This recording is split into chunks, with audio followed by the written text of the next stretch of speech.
सभी को राम राम, नमस्कार। मैं हूं पी.के. अग्रवाल।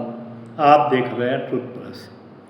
साथियों, आज बात करेंगे संसद में जो महिला आरक्षण बिल पेश हुआ था और जो गिर गया है। बिल के पक्ष में 298 वोट पड़े और विपक्ष में 230 वोट पड़े, जबकि बिल को पास करने के लिए 2/3 सदस्यों का यानी लगभग 352 का समर्थन चाहिए था। आखिर बिल रह गया। थोड़ी सी चर्चा इस बिल पर करेंगे। तो मैं भी कल संसद की बहस देख रहा था। मैंने सबके भाषण तो नहीं सुनता, कुछ खासकर बड़े बड़े नेताओं के भाषण सुनता हूँ और ख़ासकर हिंदी वाले भाषण ज़्यादा सुनता हूँ। तो खैर, राजनीति है। राजनीति में आरोप प्रत्यारोप भी चलेंगे। बीजेपी पर सवाल भी उठाए जाएंगे। भाई, बीजेपी सत्ता में है तो सवाल सत्ता से उठाए जाएंगे, कोई बात नहीं। तो मैं कुछ मुद्दे पकड़ने की कोशिश कर रहा था जो अपनी वीडियो के लिए चर्चा में ला सकूं। तो मैं उन मुद्दों की बात करूंगा। विपक्ष का पहला मुद्दा था, सरकार महिला आरक्षण नहीं देना चाहती। देना चाहती हो तो वर्तमान में जो 543 सदस्य हैं उन्हीं में क्यों नहीं देती। अब आपको पता है, सरकार 33% महिला आरक्षण देना चाहती है। इसके लिए वो जो संसद की लोकसभा की सीमा है 550, उसे बढ़ाकर 850 कर रही है, यानी लगभग 300 की सीट बढ़ा रही है। वास्तविक अर्थों में लगभग 272-73 सीटें बढ़ेंगी। अब सरकार ऐसा क्यों कर रही है? मेरा स्पष्ट मानना है, सरकार वर्तमान जो अनरिजर्व सीटें हैं, अनारक्षित सीटें हैं, उन्हें प्रभावित नहीं करना चाहती। वो आरक्षण देने के लिए नई सीटें क्रिएट कर रही है। मैं मोदी सरकार की इस नीति से सहमत हूँ। मैं आपको एक उदाहरण दूंगा। 2024 के लोकसभा चुनाव में आपने सुना होगा संपत्ति पुनर्वितरण, जैसे नेता ने नारा लगाया था, क्रांति होगी, सबका एक्सरे होगा, सबकी संपत्ति जांची जाएगी, और एक धारणा बनी थी अमीरों से का पैसा देकर गरीबों में बांटा जाएगा। यहाँ पे संपत्ति जनरेशन की कोई चर्चा नहीं थी, केवल एक जेब से निकाल के दूसरी जेब में डालने वाली बात थी। खैर, चुनाव हो गए, वो पार्टी बढ़ गई, मोदी सरकार के वोट सीटें कुछ कम हो गई। ऐसे ही आपको एक उदाहरण और दूंगा।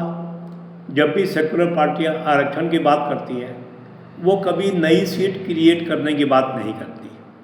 वो हमेशा उन्हीं सीटों में जो नए आरक्षण वर्ग है उन्हें दे देती है, यानी जो अनारक्षित सीटें हैं उन्हें कम करती जाती है। लेकिन मोदी सरकार ऐसा नहीं कर रही। मोदी सरकार यदि आरक्षण देना चाहती है तो सीटें बढ़ा रही है, यानी वर्तमान में जो अनारक्षित लोग हैं, अनारक्षित सांसद हैं, संसद की सीटें हैं, वो ऐसे की ऐसे ही रहेंगी जैसी थी। मैं यहाँ पर आपको एक उदाहरण और दूंगा। जब मोदी सरकार सत्ता में आई, मैं पढ़ रहा था, तो उस समय मेडिकल में ओबीसी आरक्षण नहीं था। अब मोदी सरकार ने ओबीसी आरक्षण दिया, लेकिन मोदी सरकार ने केवल आरक्षण नहीं दिया, उसने उसके बाद मेडिकल में सीटें भी बढ़ानी शुरू कर दी। मैं उदाहरण दूंगा, जब मोदी सरकार सत्ता में आई, मेडिकल MBBS की 52,000 सीटें थी, वो आज लगभग 1,20,000 से ज़्यादा सीटें हैं। अब 52,000 सीटों में आप लगा लें 15% शेड्यूल कास्ट, यानी लगभग 7,500 शेड्यूल कास्ट की होंगी। उसकी आधी 4,000 लगभग शेड्यूल ट्राइब की होंगी, यानी लगभग 11-12,000 रिजर्व सीटें होंगी, 40,000 जनरल सीटें होंगी। आज 1,20,000 सीटें हैं।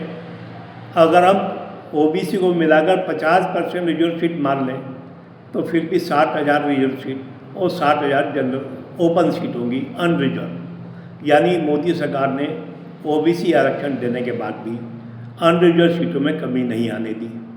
ऐसा ही मोदी सरकार ने IIT, IIM के मामलों में भी किया है, ऐसा मैं पढ़ता हूँ। तो यहाँ पर मोदी सरकार की इस नीति से मैं पूरी तरह सहमत हूँ कि अगर आरक्षण दे रहे तो अनरिजर्व सीटें प्रभावित ना की जाए और नई सीटें क्रिएट की जाए जहाँ तक संभव हो सके।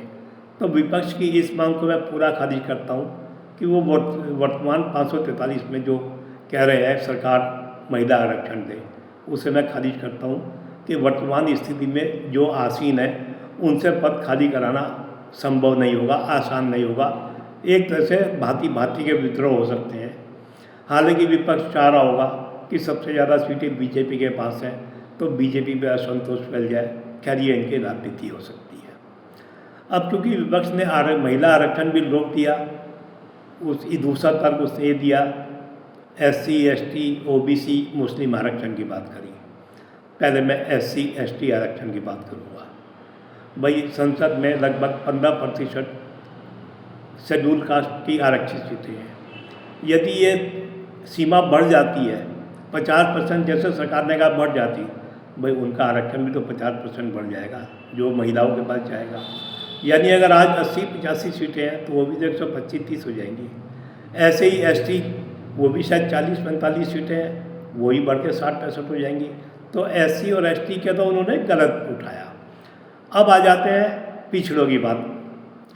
अब पिछड़ों की बात ये है, इसे मैं बेईमानी कहूँगा उनकी। कैसे? भाई वो लोग खुद सत्ता में रहे हैं 2014 तक। क्या आपने कभी सुना है उन्होंने पिछड़ों के लिए लोकसभा में आरक्षण की बात करी हो? क्या आपने कभी सुना है उनके मैनिफेस्टो में कभी लोकसभा में या विधायिका में पिछड़ों के आरक्षण की बात कही गई हो? तो ये एक बेईमानी है। इसे मैं केवल भटकाने वाला, अटकाने वाला, लटकाने वाला दाव मानता हूँ उनका।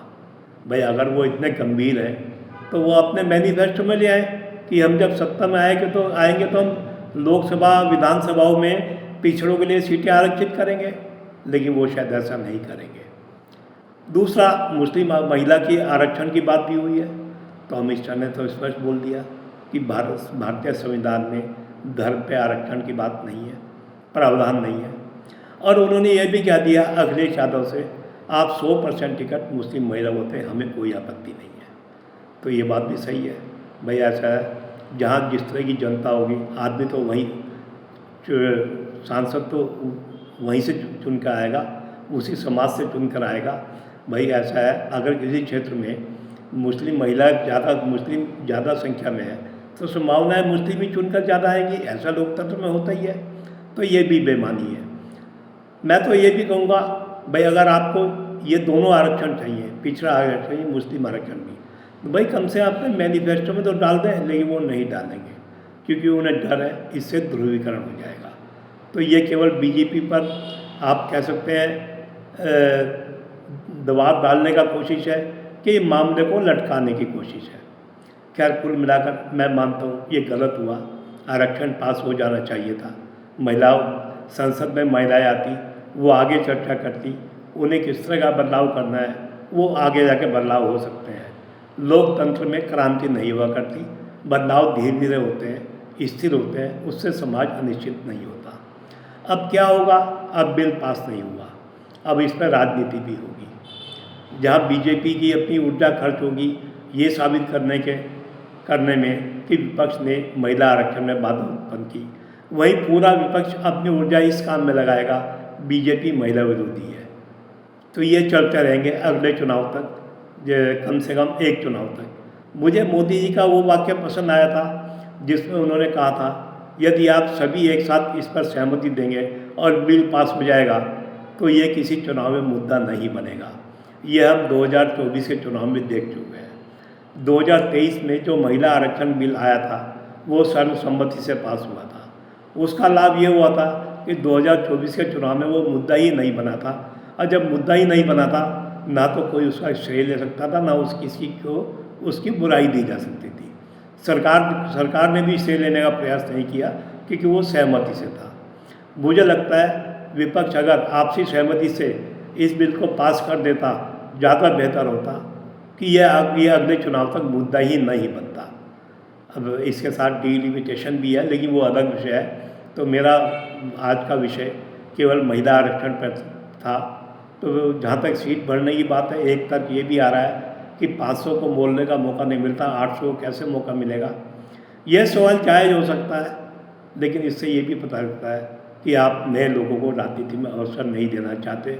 जिसे कहते हैं ना, एक राजनीति का एलिट वर्ग होता है जो उन लोगों के लिए जो राजनीति में आना चाहते हैं, अपना क्षमता दिखाना चाहते हैं, उनके लिए कुर्सियाँ भी लगाने को तैयार नहीं होता कि वो कुर्सी पर बैठे। ये इसे मैं ऐसे भी देखता हूँ। खैर यहाँ मैं विपक्ष से सहमत नहीं हूँ। मेरा मानना है राजनीति इतनी जगह है, हम मान लेंगे बीजेपी राजनीति कर रही थी, आप भी राजनीति करें, लेकिन कम से कम महिलाओं के आरक्षण का रास्ता ना रोकते तो ज़्यादा बेहतर होता। तो आज के लिए इतना ही। वीडियो पसंद आए तो वीडियो को लाइक करें, शेयर करें, ट्रूथ प्लस को सब्सक्राइब करें। फिर मिलते हैं अगले वीडियो में। धन्यवाद।